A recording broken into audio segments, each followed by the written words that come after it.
This episode is brought to you by DistroKid. When you think about businesses that are selling through the roof, like Aloe or Allbirds, sure, you think about a great product, a cool brand, and great marketing. But an often overlooked secret is actually the businesses behind the business, making selling, and for shoppers, buying, simple.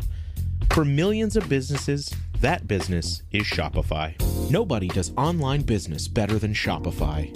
It's home of Shop Pay, the #1 checkout in the world. You can use it to boost conversions up to 50%, meaning way less carts going abandoned and way more sales going through to checkout.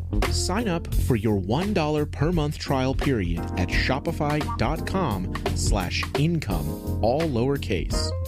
Go to shopify.com/income to upgrade your selling today. That's shopify.com/income.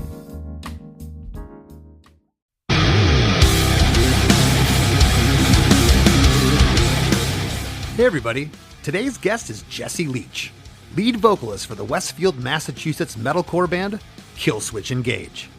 Together we dissect the writing, recording, and inspiration behind the Grammy-nominated hit single, In Due Time, taken from their 2013 album, Disarm the Descent. This song is awesome, and the story behind it, just as cool. Jesse sang on the first 2 Killswitch Engage albums, the self-titled debut from 2000, and their second album, 2002's Alive or Just Breathing, before departing the band. Killswitch moved forward, recruiting vocalist Howard Jones, and became one of the biggest bands of the 2000s. Fast forward to 2012, and Killswitch Engage found themselves without a vocalist yet again, and shortly thereafter, announced the return of Jesse. In Due Time is insanely catchy. The guitar parts are so tasteful, and the melodies and lyrics Jesse came up with are killer. Guitarist Adam Dutkiewicz also served as the album's producer, and he hit this one straight out of the park. So good. So for all this and a whole lot more, stay tuned.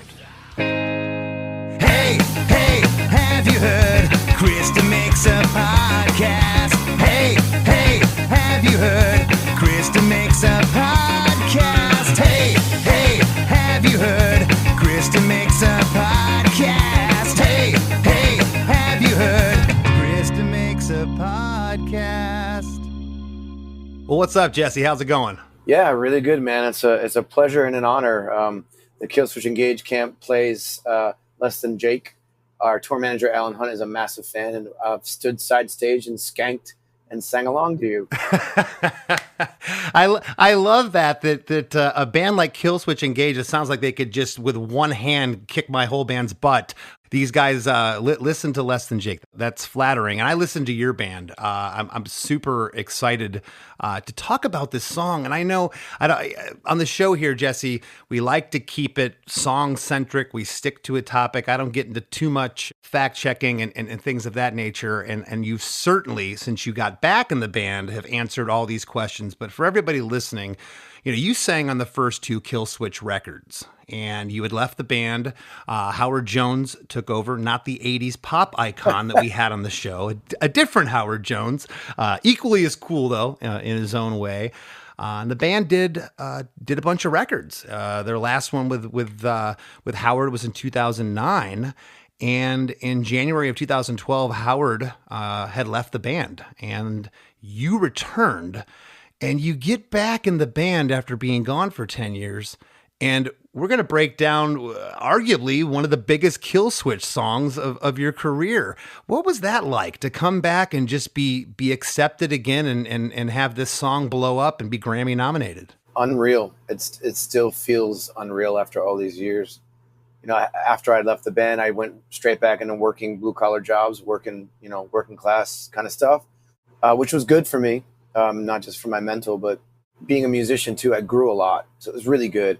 But, all those years of working jobs and doing like van and trailer tours with other bands, kind of working my way back up to touring strength, and that final push of rejoining and jumping on a tour and seeing how the audiences react and sing along was mind-blowing. Mind-blowing. Right. Never had sing-alongs like that in my entire life. I've never seen parts of the world that I got to see. I would say the first 2 years coming back, it was like a big beer-soaked dream. It was so much fun.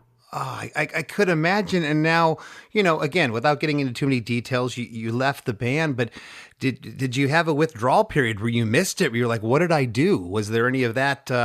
Or were you like, hey, this is the best decision for right now? And then when the opportunity arose to come back, you came back. Yeah, it wasn't a ton of wanting it back. I did want to eventually go back on tour and wanted success.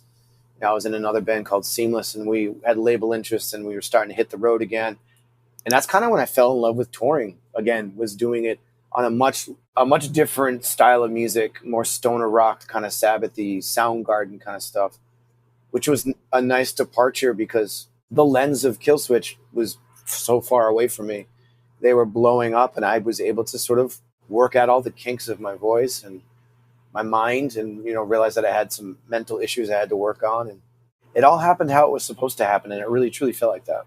Well, I love what has gone on since then. I've seen the videos. Howard will jump up with you guys sometimes. It's like he's still part of the family in a way. And I think that from a fan perspective, that's awesome because I think it just helps everybody, you know, kind of like, hey, everything's copacetic here. And as you said, the band, that time you were away, I mean, they blew up.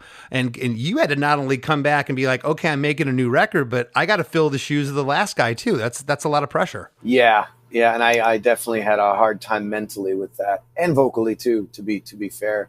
We have such a different sounding voice. And to have to, what I felt I was kind of mimicking him the best I could when I first rejoined, into embodying the songs with my own style finally after, you know, years of figuring it out. And then going through a vocal surgery too, which I think partly was because I was, number one, I wasn't used to touring that full on. That first year back was the most touring I've ever done in my life in 1 year. It was insane. And you weren't 19 anymore. No, yeah. Yeah. And, you know, I learned a lot of things, but the struggle was worth it, to use the pun, all in due time. I mean, really, that's kind of what it was. It just felt like all the little lessons along the way, everything that I suffered through, all my triumphs, all my failures, it all led up to me being where I am to this day right now. And I can't regret any of it. Right. Even the bad stuff. Can't regret it. There's not too many bands, you know. I know Judas Priest had a different singer for a while, Maiden, of course, but not. I got to thinking. I was thinking this morning, like, who else? There hasn't been too many bands that go back to the original singer and bring him back, and not only bring him back, but have it work on this level. I talked about the Grammy a little bit ago. You guys were nominated. In Due Time was nominated for Best Metal Performance at the 2014 Grammys. You guys lost, okay, to a song that is not my favorite by any means, by Black Sabbath. God Is Dead. I couldn't even hum you the chorus to it, but hey, if there's anybody to lose to, I guess Sabbath would be okay. Yeah, totally. And it's funny, you know, it was an exciting, fun thing to do that, the whole Grammy thing, because I, you know, as a young punk kid, like, what? Yeah, I'm not going to the Grammys. But I was going to ask you, what was that like getting nominated? What did that feel like? This is your first record back. Incredible. Yeah. It's funny because initially it was exciting, and I was like, wow, this is crazy, what an honor, wild. And of course my family are just overjoyed, and like, but you know, when I went there and I saw how it goes down, and then you kind of learn the ins and the outs, and then you become part of the committee that helps to vote for the songs, and I'm like, you know, I started to see all the holes. And you know, the bottom line is, it's just pretty much an industry circle jerk. It's not really much of a, you know, it's not like the fans voted you in that way. So right. It's cool to be recognized, which we have been nominated 3 times as a band now. And the last time, you know, Mike and I were the only ones to go, and we kind of didn't take it that seriously. We were just kind of, let's go party and drink some free booze and see who we can rub elbows with. But we weren't expecting to win, and we didn't again. But the perspective shift changed. We kind of went there a little jaded, which is okay. You know, it's funny to me now when I look back on it, but initially it was like, whoa, this is nuts. Yeah, and you guys were right there, and just the fact that you got nominated for a Grammy. I mean, there's very few slots. I've said this. There's very few slots to get into to things such as that, and you guys did it, so congratulations. I want to jump into this track. I've been super excited about it. It's 3 minutes and 18 seconds. The intro, we get this stereo guitar that takes us right into 16 bars of drum drums, bass, and stereo guitars playing an absolutely menacing riff right up my alley. This is just so tight and so cool, tough sounding. At the end of the intro, the drums play a huge fill, the band stops, and the stereo guitar off left plays a pickup chord that takes us into verse 1.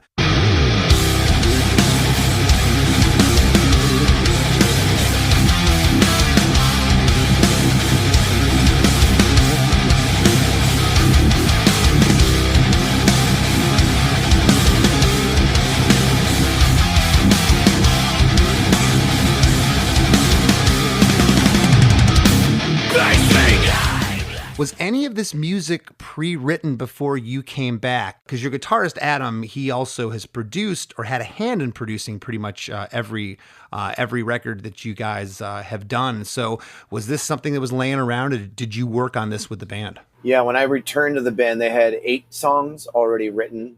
And the plan was to try to get it recorded with Howard before things fell through. So upon my entrance to the band, it was, oh, we're going to play our first show in, 2 weeks. Then we're going to go over to Europe. Oh, and here's 8 songs, get working, because we're going to put out a record ASAP. And those 8 songs were just unreal. And that one stood up immediately to me because I had a visual when I first heard the song. The verses felt sort of dark and stormy to me. And then the chorus felt like a ray of sunshine coming through the clouds.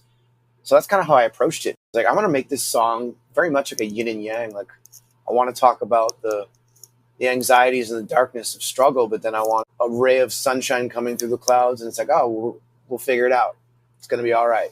I could see it visually, like the clouds parting. And I'm like, all right, the chorus has to really work with this idea. Well, and by that point, I mean, you hit the ground running. I tell you, hey, we got a comeback show, then we're going to Europe, and you already know what you're walking into with this band now. It's not like, hey, we're going to go play to 200 people at the pub up the road. Yeah. You know what you're walking into. And by the way, here's new material that you got to start practicing and learning.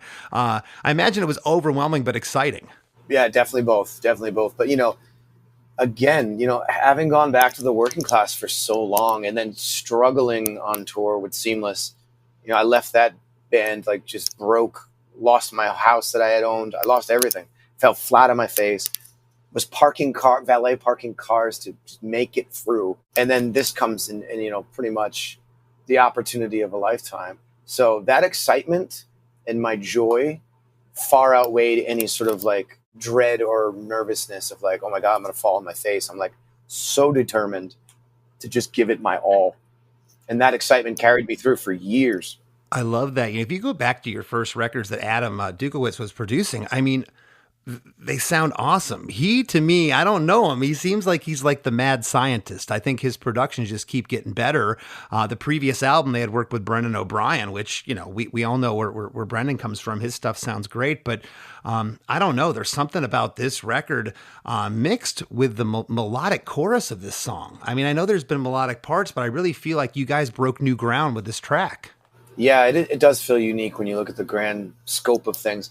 And, Adam, minus that one second self-title, which is hysterical, that Brendan O'Brien produced. Adam's hands are all over Killswitch's sound, production, writing, everything. The one thing he does like to hand off when he can is mixing. He doesn't really like to do that, but he is, he hates when I say this, but he's a total genius to me. And without his guidance, I wouldn't be where I am today. And that record was the first time where I realized that, his abilities had grown substantially. And I did work with him with Times of Grace prior to that. So I was already used to him. He knew all my idiosyncrasies. We just know each other so well. Yeah, it's kind of I call it the yin and the yang. There's always someone in the band that can, and you probably do things for him you may not even know. Maybe he hasn't told you, and that's the beauty of being a band. You mentioned he leaves the mixing to other folks. Andy Sneap mixed and mastered this record. Andy plays guitar in Judas Priest now. He's done records for Priest, Accept, Exodus, Dream Theater, you name it. I love his mixes and productions. I think Andy's awesome. He's a dear friend of the band, and I love his mixes too. It's a really kind of warm rock ish sounding mix that goes for a metal band, it works for us. Yeah, but it sounds tough though. You're not going to have anybody that doesn't say this isn't ripping your head off when you got it cranked at 100 dB. It's just steamrolling you. Adam's work here as a producer, and I can just tell, I in researching for this episode, I use the term mad scientist. I can tell the guy's a genius. Do you recall anything so far through the intro that was different from the demo? Or do you recall the demo getting drastically changed? Because something tells me that Adam goes in with an idea, song structures, and you guys do, and pretty much that's what comes out. Yeah, it's hard to remember that far back. I'm sure you can relate. Oh, yeah. I do just remember things that stood out to me more than anything were the verse and the chorus. I think the bridge might have gotten rewritten a bit with the solo and all that. It was just the chorus. That's the one thing that just sucked me into this song. And the chorus stayed the same from the demo to the record because it was just magic. Yeah.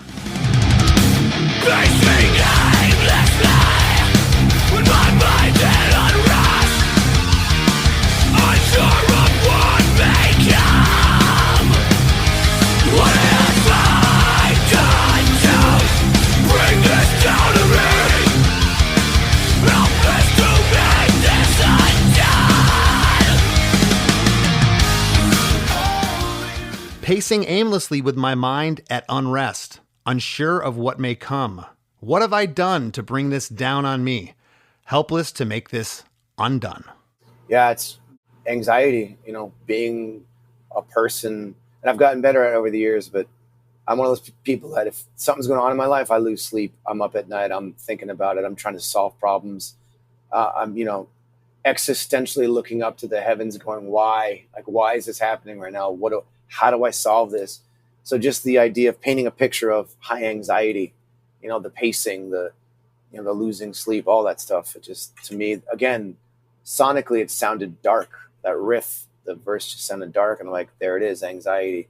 It's a relatable thing. I'm not minimizing what you said or taking away from what you just described and how it affected you, but I see that so often in music. Why are so many of us so fragile and anxiety ridden? I mean, I just was on the road, and every singer and guitar players are back and forth like a caged animal backstage, and I see that a lot. I mean, back in the day, 70s, 80s, you just drink it away, and now I'm seeing backstage. I'm sure you are too. You're playing the Live Nation rooms. You see, are you struggling? Are you having help? These signs backstage, we go, what is going on? But it's real. Yeah, I think creatives in general, or the way our brains are set up, is just prone to, either being on the spectrum, having a mental disorder, depression, all that.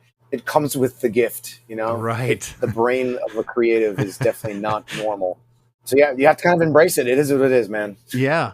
Are you the type of lyricist that you they're like poems in well, now it might be in the notes in your phone, but you write, you have books and books of lyrics that you mine later, and you hear a song like In Due Time and you go, ooh, this would be good for this? Or did you write this fresh for this song, this set of lyrics? Most of my style of writing for Killswitch especially is listening to the music and letting the music inspire me, and writing based on what my ears are hearing.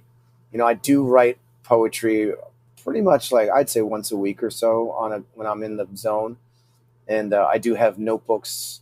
I mean, this last record, Killswitch record, it was like a stack like this big to get 10 songs on a record. Go figure. Right.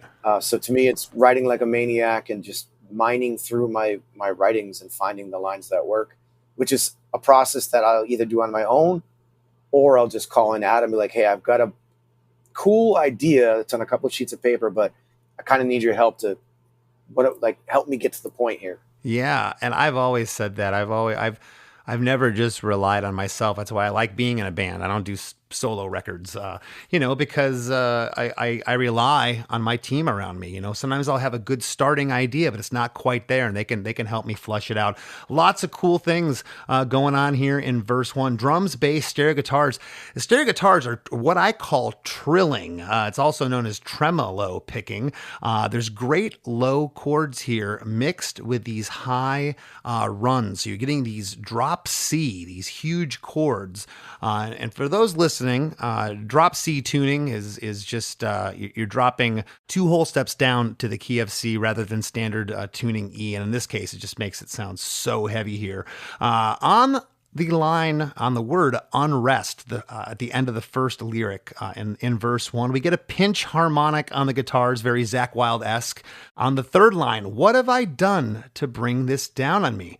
We get a softer sung harmony here, but it's really loose against the aggressive vocal. And I think it had to be because this sing-songy harmony, if it was locked up tight, it wouldn't have the effect that it had. I don't know if you know exactly what I'm talking about, but the backing vocal and the lead are rubbing. It is so cool, though. I think it is so awesome. And all the lead vocals here are either doubled or tripled. Do you remember? It sounds massive. Yeah, we tend to standard double as much as we can, and then, make the choruses as big. It's all about dynamics. And sometimes I'll deliver 2 or 3 takes and he'll only use 1 or he'll use 2 and pan them out. Like, we do the work, and then Adam will do it in post. He'll sort of figure out his little tricks. I remember doing my first couple records on Pro Tools. I leave the studio for the night, and prior to that, I'd been in the vocal booth 2-3 hours, and the producer was like, sing this harmony, sing that. I'm just exhausted by the end of it. I don't even know what I'm singing or doing anymore. I get back the next day and I hear it back and I'm like, oh my God, I sound like that. And now you gotta replicate that live. Right out of verse 1, we get into chorus 1 at the 47-second mark.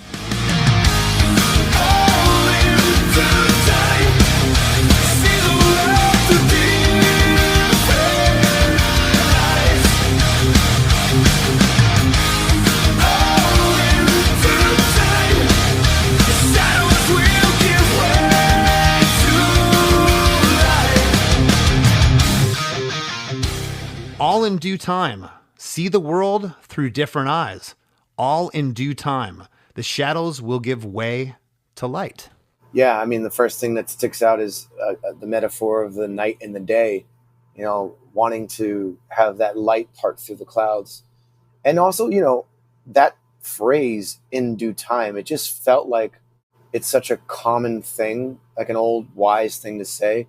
And when I came up with that, it was like, there it is. Not only is it saying something cool, but it's familiar in the sort of zeitgeist. Mm-hmm. So I knew I was onto something, and it could potentially be that hook that I was like, yes, we have a hook. But visually and lyrically, it's all about hope. It's all about trusting the process. And seeing the world through different eyes was, number one, your mind shift changes out of anxiety when you feel that calm, when you come out of a panic attack, and you take these deep breaths and you return to yourself. You truly do have a different perspective. You think different thoughts. But also, I was thinking to myself, I'm getting ready to see the world with this band. So that's woven in there as well. It's like I'm saying to my audience who's listening, I now see the world through different eyes. I knew I was getting ready to embark on a world tour with this thing. That's buried in there as well. Full goosebumps moment. That's awesome, man. That's like, I love that. I don't know, like musician to musician. I think that's really cool. I feel your excitement. I mean, you came back to the band and again, here you were coming back to this, as I stated before, what you were getting into, and it was going to be a monster. A lot of cool stuff here in chorus 1. Drums, bass, and stereo guitars are all in. This chorus is sung. It's not screamed, and the harmonies are brilliant. The stereo guitars are riffing during the chorus. So it's doing these big lower parts, but the choruses are riffing higher. Very 80s metal, okay? I'm hearing almost like some George Lynch or some Warren DeMartini from Rat, some of the stuff that they would articulate, Judas Priest in here. I absolutely love what the vocals are doing against it. It's kind of a new sound, this particular part. I say kind of, it's its own animal, what you guys created. Am I hearing way, way, way buried? Am I hearing a tambourine, or do I just think I'm hearing a tambourine because we've gone to half tempo and we're in this poppy chorus? That's a good question. There might be, but I haven't listened to that song in I don't even know how long. But there probably is. Adam loves his tambourines. I don't think the tambo would be in there super loud. I think it might sound weird, but I think it's tucked in there. That or a shaker. I'm hearing something. I think it's so cool. And again, the vocals are definitely doubled here. They sound massive. At the end of chorus 1, we get 1 bar of a stereo guitar by itself before we get into verse 2. How much more can I give of myself? As these walls close in on me, as I slip down into this despair, there is nothing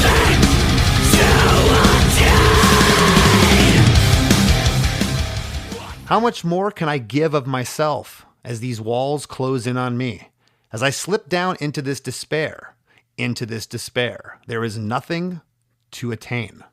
Having you just say it like that just hits me a certain way. And I'd sing it every night. It's so funny. See, I can look literally here, Jesse, and go the first 2 lines. Okay, as a songwriter, as someone listening, I can get those lines. This verse really stuck out to me. Everything made sense until the last line. There is nothing to attain. And I went, whoa, where's he coming with that? So, yeah, that's interesting you picked up on that. The visual of that line came before the line itself. I envisioned a human being sort of with their hands up to the skies and thinking to themselves, I just went through all of this for what? Like, why are you putting me through this? Almost like, existential dread and the idea of not understanding the suffering. It reminds me of steeped in philosophy, finding the meaning of your suffering. I think that's the ultimate wisdom. Like, why do we suffer? And the writer, or my point of view as the writer to the person, or to God, if you will, the great spirit or whatever, is like, is this all for nothing? Am I going through this for no reason? So that's really what that is. It's just being frustrated and feeling like there's no hope, and you just went through all this stuff for what?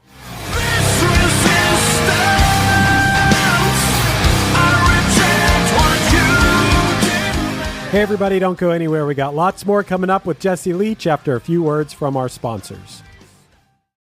Hey everyone, Chris DeMakes here, and I've got some exciting news. Chris DeMakes a Podcast is now on Patreon.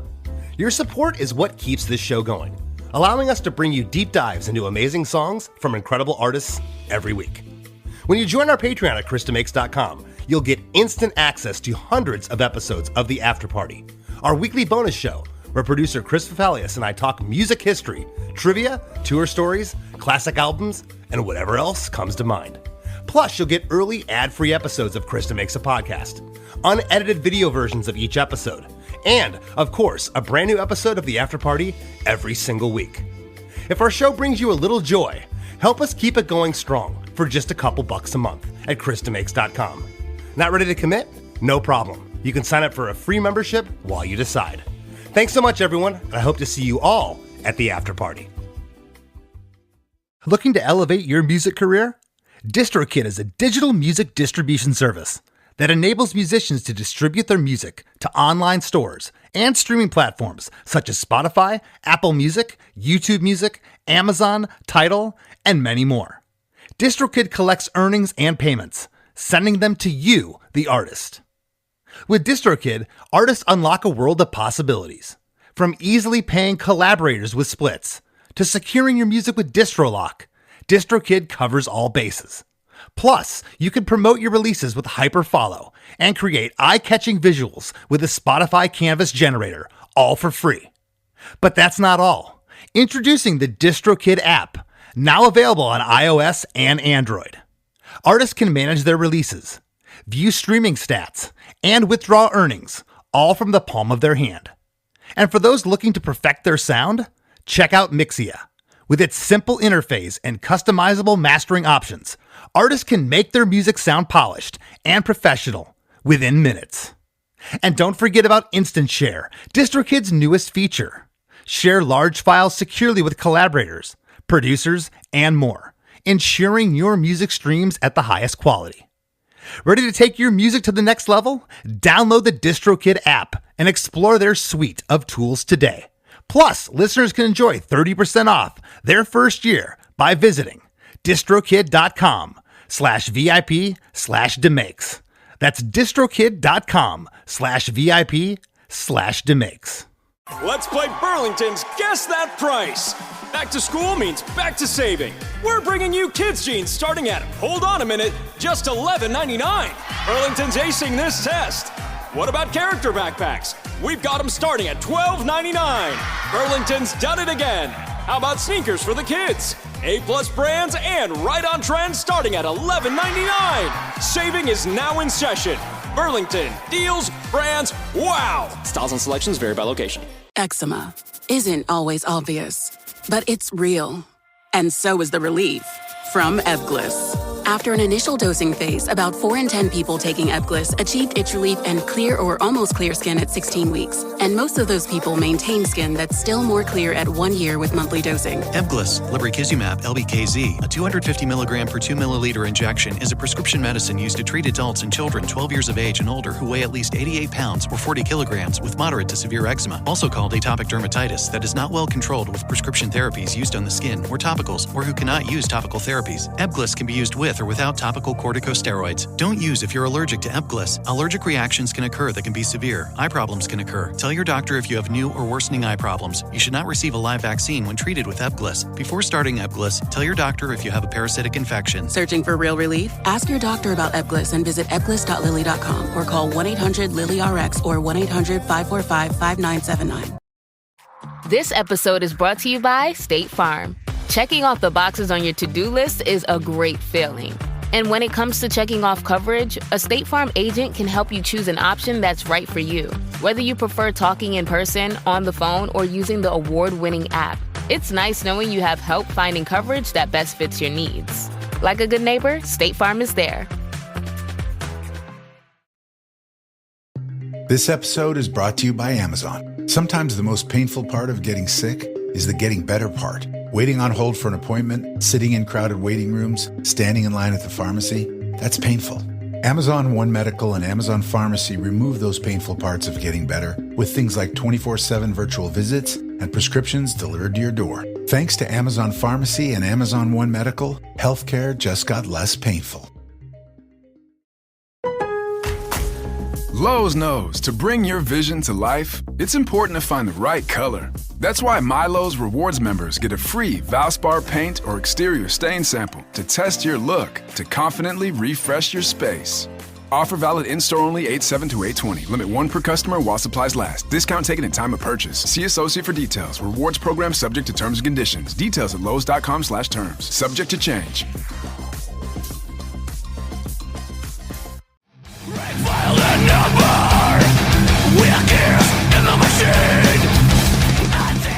And now, back to the show. So yeah, lots of killer stuff happening here in verse 2. Drums, bass, and stereo guitars are all present. The kick drum here, Jesse, on the first 2 lines, it's very sporadic. It gives a lot of room for those huge guitars, you know. And then on the back half, the double bass comes in on the drums. It is so awesome. We get a harmony on As I Slip Down Into This Despair, and we get a scream to call and response into this despair. And on the last line, there is nothing to attain. I'm calling it the low deicide devil guttural growl ghosting the lead vocal here. I love that. I know that's you, but I know there's an effect on. I don't know exactly what it is, but every time something like that comes on in a song, it kind of scares me, and I'm 51. You know what's funny? That's actually Adam D. That's Adam. Me. That's Adam doing that one. Adam does all of the death growls in every record up until this last one where he was like, you should start doing these too, because I can do it. But that's why it sounds a certain way. It's his voice.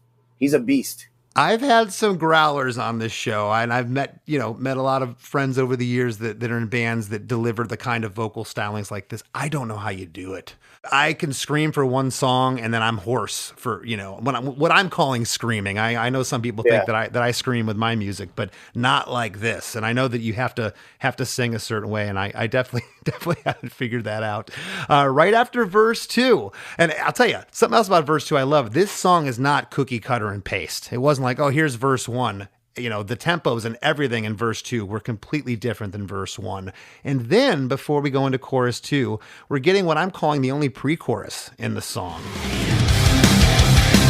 What victory! What victory! When my soul is weak, where does my help come from? What victory? With a call and response. What victory? When my soul is weak, and we get another call and response, is weak, where does my help come from?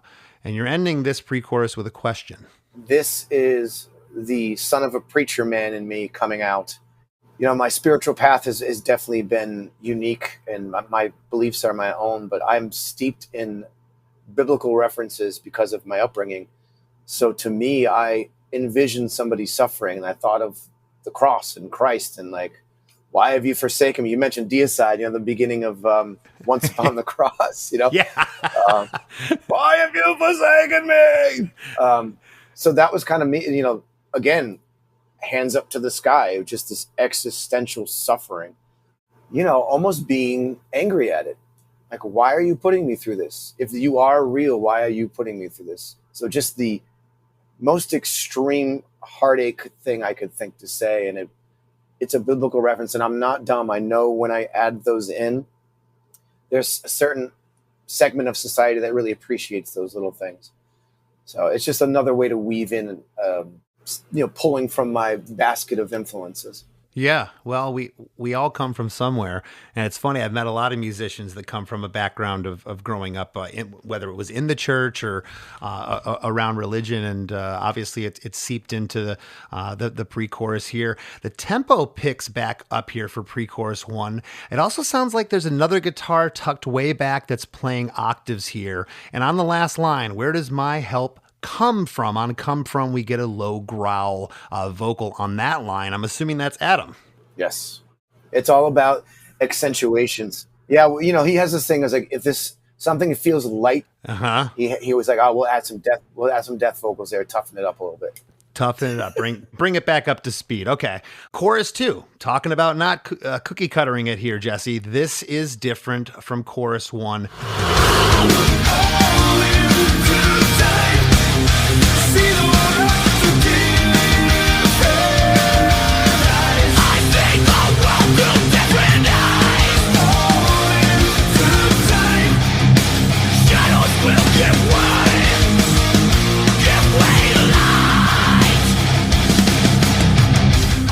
All in due time. See the world through different eyes. And then we get a call and response here. I see the world through different eyes. This part is screamed. That's not in chorus 1.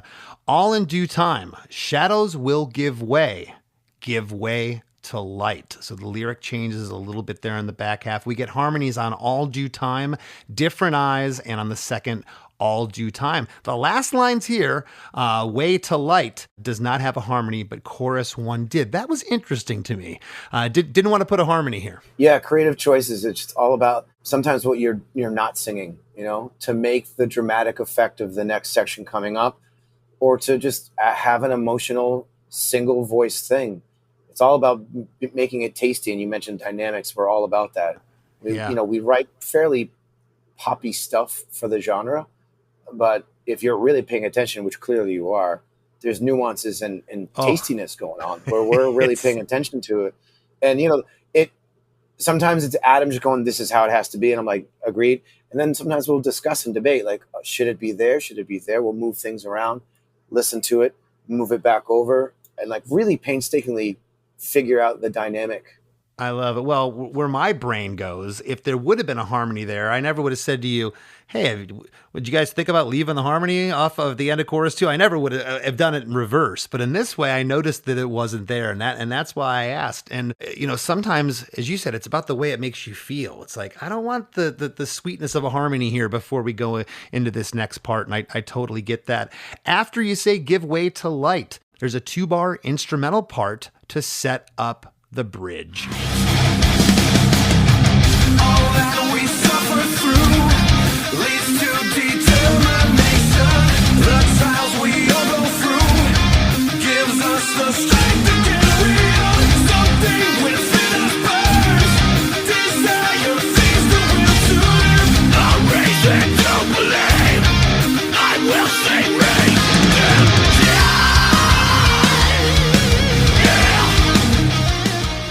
All that we suffer through leads to determination.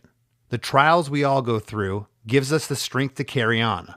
Something within us burns. Desire feeds the will to live. A reason to believe I will see redemption. Yeah. Yeah, that's where the wisdom comes in. It's really sort of an answer to all of the questions in this song. You know, the anger, the frustration. It's that voice of clarity saying, you know, there's a realization of the suffering and finding understanding and meaning in the suffering, which comes from Buddhist philosophy as well. You know, I've always been fascinated with Buddhist philosophy and the idea of letting go of desire, the idea of accepting your suffering, that it's just part of what we have to go through. So that's all about the wisdom. That's like the guiding voice leading you to the end of the song. So I really tried to take the listener on a journey where it starts out very dark, it goes into sort of existentialism, and then sort of wisdom and resolution. Well, I love it. I love the line, something within us burns. Desire feeds the will to live. And that line really popped out at me because I could relate that to so many things in my life. Times where I haven't been inspired to write. I haven't wanted to go on the road. Maybe I'm not getting along with my guys, my band, all the above, the family life. And then something turns. Something happens to where, you know, kind of what you said before, where you see things in a different way. And all of a sudden, you're just, this desire feeds the will to, in my case, it maybe not even live or die or have that meaning spiritually, but give me the will to want to make music. Yeah, or even just get out of bed in the morning. And then, you know, redemption is a theme that I always play with in my lyrics. And I like the idea of going through the fire, walking through it, not running away from it, not numbing yourself, not avoiding it, but going through that confrontation that you have to go through, whatever that may be. And then when you're on the other side of it, you look back on it and you're like, oh yeah, now I get it. Yeah. Hindsight. A lot of cool stuff musically happening in the bridge. Again, you guys just, a lot of different scene changes. I don't know if there's a band that in your genre does your style as good as you guys. This part is epic. Drums, bass, and stereo guitars are doing these huge chugs with another pair of stereo guitars playing a lead riff. And that lead riff is just so catchy here. And so, again, it's like melodic hard rock from the 80s where you'd have these riffing parts, but you'd have melody over it. Van Halen comes to mind. I had mentioned Dokken a little bit earlier, and I'm not talking about the lyrics or the vibe or the costumes they were wearing. I'm just talking about the guitar playing here. So catchy. And you know, there was a period in the 90s where a guitar solo was a 4-letter word. Okay. And then I noticed when the turn of the century happened, it's like, oh wow, guitar solos and riffing's coming back. It's not just 3 chords and a hope here. And I really enjoyed that because I love guitar hooks. There's no harmonies here in the bridge, and all of the lines are sung until a reason to believe I will see redemption. Yeah, that part is screamed there. And one of the guitar leads breaks off into a harmony on the back half here before we get into the guitar solo. And I just talked about the guitar solo. There's soloing going on here in the bridge and in the choruses, but now we're going to get a real guitar solo break. And it wasn't skimped on here, man. This guitar solo is killer. It's 16 bars. The drums change feels yet again. It's so heavy here. The first half is 4 bars of lead guitar, like single notes into 4 bars of finger tapping. Classic 80s Van Halen finger tapping part here. It's killer. The last 8 bars, the drums go to double bass and a loud crash cymbal. Everything's ramping up here. And the last 4 bars features another harmony lead guitar that comes in before we go into chorus 3.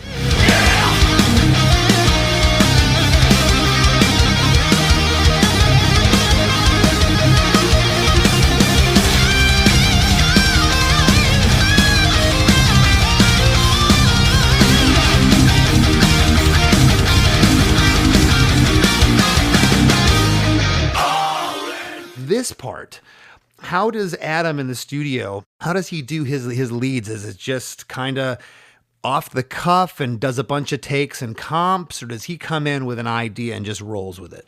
I think it's a mixture of both from what I've witnessed here and there. Sometimes he'll start a solo a certain way, and they'll listen to another take and kind of like, oh, the two might work together, and then we'll play it through again. And yeah, I've seen him hash it out, but other times it just happens. Like he's already got it going on in his head. I always joke, this is not a knock on myself. I'm a rhythm player. I can play some riffs and higher lick stuff. I'm not a lead guitar player. I could fool maybe some non-musicians or maybe even some musicians. Certainly with Pro Tools, I could fool you and think I was great. But when I hear someone like Adam play, it's just undeniable. It's like, okay, you throw up a couple mics, this guy's going to go in, he's going to play what he plays, and he's going to figure it out pretty quick. You can just tell. Chorus 3. All in due time. See the world.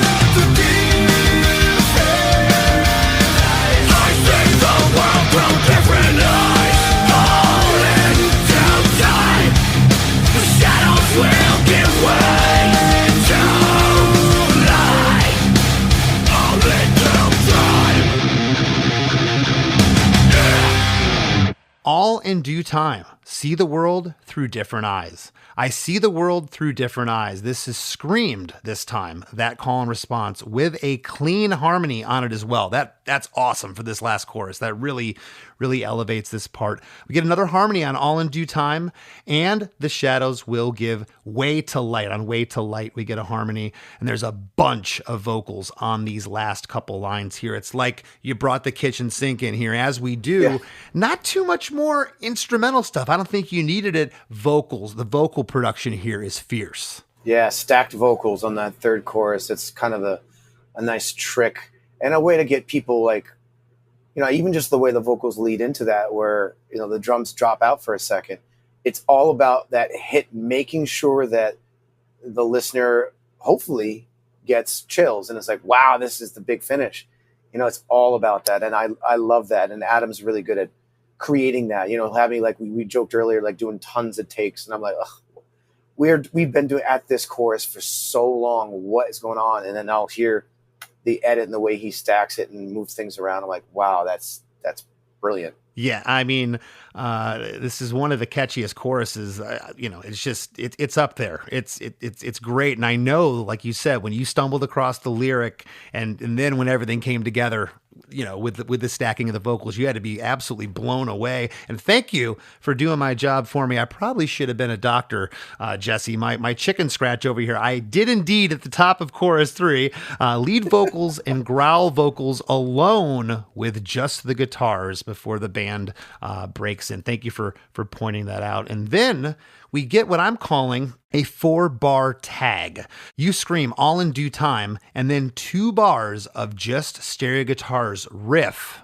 And then we get a whole band, dun dun dun, yeah! And then the song ends. That little tag at the end, was that always there? Or was this like, because you could have doubled did the old trick of doubling the third chorus and doing the fade out, doing whatever. But I like that it was only one chorus through like the other ones, but then you hit this tag, and the tag's ferocious. Yeah, the tag is a fun one. We like to add in those little vocal yeahs, and I mean, the amount of times I've done yeah. Actually, the last record, yeah, was off the table. I'm like, I'm not doing yeah at all on this record. But it's all about just like that punch, and definitely do the little oh or the ooh, or it's just giving it. It's ballsy. It's rock and roll. That's the way I look at it. It's almost as if like amen, like we're done here. Mm-hmm. Who did it before James Hetfield? The yeah. Someone had to have. I just can't think. It's really hard to think back, because for me it's James did it, and then I always loved Napalm Death's little like he does like the O and the Barney, the big barks. So good. That's awesome. Well, before we break here, you guys are out right now on the Summer of Loud tour. Is that right? Yeah. Big tour. Parkway Drive, Beartooth, us, and I Prevail is 4 headliners, rotating Warped Tour style. You never know what you're going to get. And then opening bands, TX2, I think, is one of the opening bands. I'm so terrible. I'm old. Devil Wears Prada. Oh my gosh. Okay, so you guys are out in sheds then. Yeah. Okay. I was like, there's no way this band is doing 2,000 to 3,000 seats. Okay, this is in sheds, obviously, and my apologies for not looking that up. But I mean, Parkway Drive's massive. All these bands, that's kind of cool, though. I mean, bands at this level all switching it up. That's kind of unusual, because a lot of the crews want to keep the load ins and the takeouts the same. That's awesome. Yeah, it makes it fun too, because some nights we play first and I'm done and I can just hang out, whether that be watching a band or like sit up in the parking lot and, you know, crack a beer and listen to some ska music, which we do a lot, and just chill. And then other nights we've got all day to relax, and then like we're headlining. That is so cool. Well, you also released the albums Incarnate in 2016, Atonement in 2019, and your newest album, This Consequence, was released February of this year. And starting in late September, you guys are going to go over and do Europe. Yeah, and that's a stacked lineup too. It's Decapitated, Hatebreed, and it's one more. I can't think of it right now, but we're like the least heavy band on the bill purposely, because we all love death metal too and hardcore. So it's all about putting out a bill that is interesting to the listener and also fun to put. You know, I mentioned Decapitated. We're all like dork fans of that band. They're, in my opinion, one of the top tier, top notch death metal bands on the planet right now. And that tour is going to be super fun. And we're hitting places I've never played Portugal. Oh, really? And that's day one of that tour. So it'll be cool. I'm going through Spain, which we only did the Resurrection Fest. So it's kind of new territory for me a little bit, which is great. That's great. Well, I maybe we could do a metal and ska tour sometime. Maybe we can get back to Portugal. I haven't been to Portugal since 2008. The first 10 years of this band going out of the country. We played Portugal a bunch. We did the Warped Tour 99 in Portugal. And I don't know. Things kind of dried up over Portugal. We still play Spain though, but maybe we'll get back there. Anything you want to let the listeners know before we break? No, just very big gratitude to everybody who's continued to support this band. And I have to say, just because the times we're living through, you know, do better, love each other, stop treating each other with the worst intentions. You know, we have a lot more in common than we do differences, and humanity needs to heal and come together and fight the real enemy. And it's not you and I, it's not the common people, it's not the working class. It's those billionaires that are crushing us under their feet. That's the real enemy. Amen. I hear that loud and clear. And man, I don't like talking to anybody that, you know, keep my voice when I'm on tour. I don't like to do interviews. Thanks for taking time out of your tour to talk to me. Oh, it was a pleasure. Everyone in the dressing room was like, dude. And my tour manager was like, tell him I love him. Tell all the fellas I said hi, man, please. I will. Yeah, his name is Alan Hunt. Shout out to Alan Hunt, who played trombone. He's a big ska head, and we love him. I love it. We were misled, left for dead, but you can't give in to despair. We're reeling from the aftermath, still bleeding from the damage of the past. We're reeling from the aftermath, that feeling that it's just Hey everybody, the song you're hearing right now is Aftermath from Killswitch Engage. If you haven't seen the music video for this, go watch it. It's awesome and pretty inspiring. And don't go anywhere. We got lots more Chris DeMakes a Podcast coming right up after a few words from our sponsors. Make your next move with American Express Business Platinum. Earn 5 times membership rewards points on flights and prepaid hotels booked on AmexTravel.com. And with a welcome offer of 150,000 points after you spend $20,000 on purchases on the card within your first 3 months of membership, your business can soar to new heights. Terms apply. Learn more at americanexpress.com/business-platinum. Amex Business Platinum. Built for business by American Express. Gatorade is the #1 proven electrolyte blend designed to hydrate better than water. So you can lose more sweat and raise your game. Gatorade, is it in you? Deborah had to have surgery. I had hip surgery in November of 2024. Her United Healthcare nurse, Crystal, checked on her. We do a routine call after surgery, and I could tell that she was struggling. Deborah needed help. My infection markers were through the roof. And Crystal knew what to do. I called the hospital and said she's coming in. And got Deborah the help she needed. Crystal and United Healthcare saved my life. Hear more stories like Deborah's at UHC.com. Benefits, features, and/or devices vary by plan area. Limitation and exclusions apply. This season, the game begins before the games begin. On August 26th, it's FanDuel Futures Day. 24 hours of deals on all your football season predictions. Futures Day is coming. Visit the FanDuel app to learn more and get your picks ready now. FanDuel, play your game. 21 plus and present in select states. Gambling problem? Call 1-800-GAMBLER. The world's getting harder to defend. From data leaks to cyber warfare, you're not imagining it. It's more dangerous than ever. But the Guild has the solution, and they've just gone public with military-grade defense for everyday people. Because by the time you need protection, it's already too late. Visit theguild.io to learn more. Not an offer to invest. Terms and conditions apply. The Guild is a fictional property of Activision. Trademark copyright 2025. Have you heard the Disgraceland podcast? Do you know about Jerry Lee Lewis wanting to murder Elvis?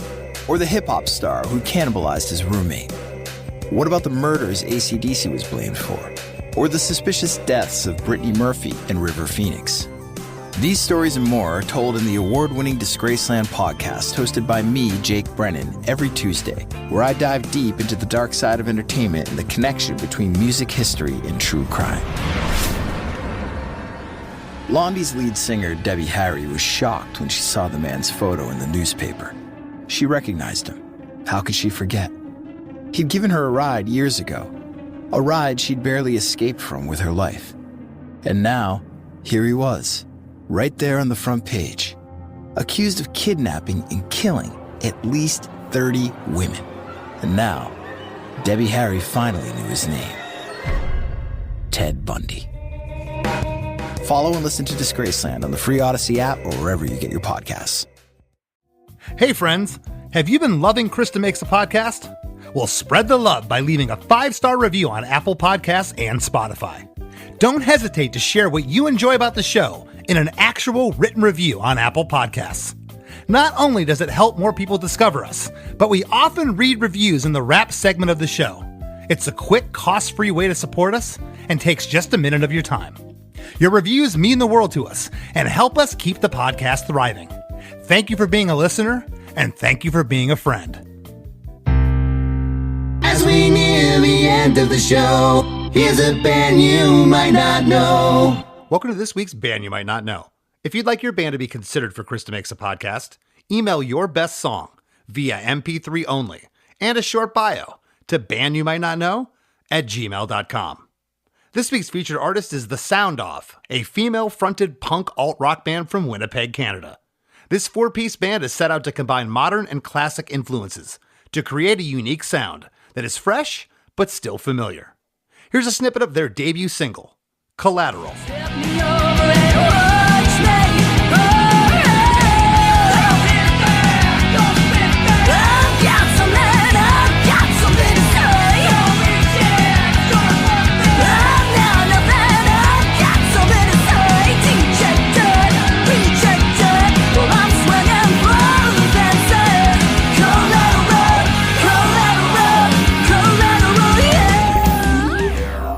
The Wrap with Chris and Chris.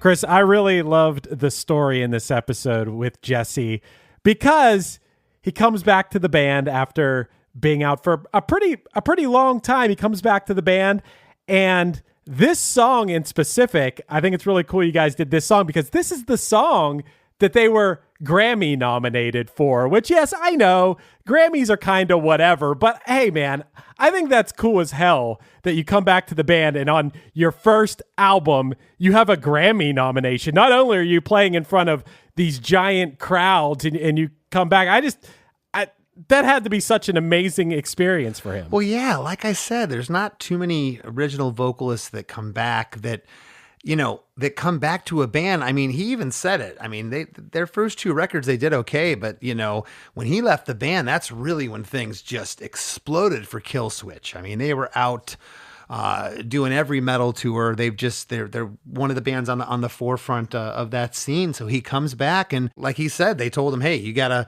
warm up show, a comeback show. Then we're going straight to Europe. And by the way, here's 8 demos that we got to get prepared for a new record." Yeah. The pressure was on once he was back in, but he obviously stepped up to the plate. And the band is bigger than ever now. So everything happened the way it happened, and it sure worked out pretty well for Jesse and Killswitch in general. You guys got to talking about some of the subject matter of this song, and You're right. And Jesse brought it up that creatives in general are prone to depression. Maybe everyone is just prone to depression, but creatives, yes. Like Jesse said, it comes with the gift. Sometimes the brain of a creative person can also be subject to these types of things. And I thought, I just loved how real he got with that. I thought that was really cool to hear. Well, yeah, and I think I've definitely discussed this with people before. Not everybody's cut out to be on the road. I mean, it's not for the faint at heart. You're moving every day. There's no schedule. Right. You could try to stay on a schedule, but it's almost impossible. It's very difficult. There's always noises. In fact, when I came home from this last tour, Chris, the first night I laid there, I didn't have the bus moving and voices and whatnot. It was quiet, and I almost had to turn on like a fan or a noisemaker or something. It was that almost eerie. So I could relate to what he was saying in terms of like creative types, but now you throw these creative types on the road into that situation, it could screw up a lot of people. Yeah, and also as far as like the subject matter of this song goes as well, there's a sort of feeling of like determination in the lyrics, the will to go on. And I feel like that subject matter really fits even before you even put any vocals over the music of Killswitch Engage. It just matches that feeling, it just makes you feel like you want to go out and just hit the world head on or something, it motivates you. It's motivating music. I could see putting this on at the gym or on a run or something. Does it make you feel that way? Well, it does. I think, Jesse kind of said something that stuck out to me, Chris, was that he absorbs the track and listens to how it makes him feel. And that's what he writes from a lyrical perspective. And I know a lot of people will do that, but you never know when you ask a lyricist, like, do you have a big book? Do you write ahead of time? Do you say, hey, I'm going to mine my book for this or that? And it looks like with this track, he just came in and gave it a fresh listen. And this is what came out. Yeah, I like that. I also thought it was really funny that he said on their latest album, is off the table, doing the thing, because that's like a go-to for him, because, I don't know, things like that come natural. And I know I'm putting you on the spot here, Chris. Do you have anything that are like go-tos in your own writing or Less Than Jake's writing, or things you have to say to yourselves like, we can't do that on this? Yeah, there's been tons of stuff like that. Lyrics, certainly. Sometimes I'll do these just yeahs out of nowhere myself, like, yeah. And like, there's times when I'll go into the control room and be like, hey, just get rid of that. I don't want to hear that. And there's times when that's ended up on a record. I've always said, don't record something and you never know what's going to end up on the final product. So yeah, there's things, but when you're in a band, you try to be aware of that. I'm sure there's things with Punchline. We're like, hey, you know what? We kind of did that trick on the last record. We did the 4-part harmony or whatever. Well, yeah, overdoing the harmonies. That's funny you say that. That was definitely something we were guilty of like just everything had to be in harmony at all times instead of picking our spots. I feel like we're a little more tasteful with that these days. We probably still overdo it. But the thing I was thinking of, Chris, it's really funny, is I know Les and Jake doesn't do this. We had a tendency to sing. I think I partially blame the Beatles probably for this. And also it just feels like real good to sing in like a pop style song. We always sang the word baby. Like, come on, baby. Like that. I don't say that in real life. I don't go like, hey, baby, but like singing that word baby, hey, that's baby. Something I consciously try to never do anymore is write that as a lyric. Are you in a band or do you work on a construction site, Chris? Jeez. Hey, baby. Hey, baby. So that's something I think of like in my own experience. But yeah, hey, I thought this episode was awesome. And I love that, Jesse, I couldn't agree more with billionaires being the problem, Chris. And billionaires are something that you and I definitely aren't. So if you head to ChrisDeMakes.com and sign up for our Patreon, you allow us to continue making the show. Did you like that segue, Chris? I did. Maybe we can get a billion pennies together. I don't even know what a billion pennies is, but that sounds like pennies and we'd be rich probably, I'm sure. That's someone probably knows that answer off the top of their head. But yeah, head over to ChrisDeMakes.com where you can join our Patreon and get bonus episodes of the After Party each week. Good stuff. Chris and I will talk at you more, and people seem to love it. And we also have time for a very quick review. Quick. Quick, punctual, Chris. What do we got? What do we got this week? I got a very quick review this week, Chris. It's one sentence.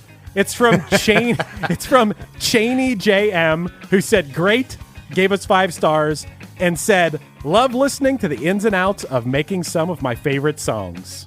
Short and to the point, but still a great review. Well, thank you very much, Cheney. What was it, Cheney? Cheney JM. Cheney JM, thank you for your review. And I knew ahead of time it was that short. That's why I was saying make it quick. Duh.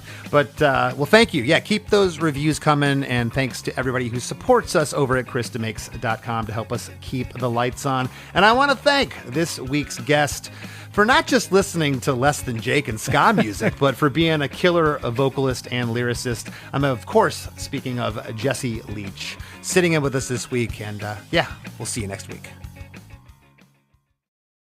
Hey, I'm Chris Fafalius, producer of Chris DeMakes a Podcast, and also host of One Hit Thunder. Each week on the One Hit Thunder podcast, we take a look into a one-hit wonder band or artist to determine if they deserved more success or if they were lucky to even have a hit at all. We've covered When in Rome, Jaquan, Shanice, Yellow, Squirrel Nut Zippers, Jesus Jones, Positive K, Mazzy Star, and hundreds more. With new episodes every Wednesday and special guests from the worlds of music and comedy, we always have nonstop fun, and maybe, if we're lucky, we discover some new favorite music. So if you love great songs and you often find yourself asking, whatever happened to that band? Check out One Hit Thunder wherever you get your podcasts. If you're a band, artist, record label, or business looking to get your message out to a passionate audience of music lovers, consider advertising on Chris DeMakes a Podcast. We'd love to help you connect with our listeners in a meaningful and authentic way. Just drop a line to my producer, Chris Fafalius, at chrisfafalius@gmail.com. That's Chris, Fafalios @gmail.com. If our listener base sounds like it might be a good fit for you, reach out and we can talk rates and discuss the best way to effectively get your message across. I'm Chris Hadfield. I'm an astronaut, an author, a citizen of planet Earth. Join me for a 6-part journey into the systems that power the world. Real conversations with real people who are shaping the future of energy. No politics, no empty talk, just solutions-focused conversations on the challenges we must overcome and the possibilities that lie ahead. This is On Energy. Listen wherever you get your podcasts.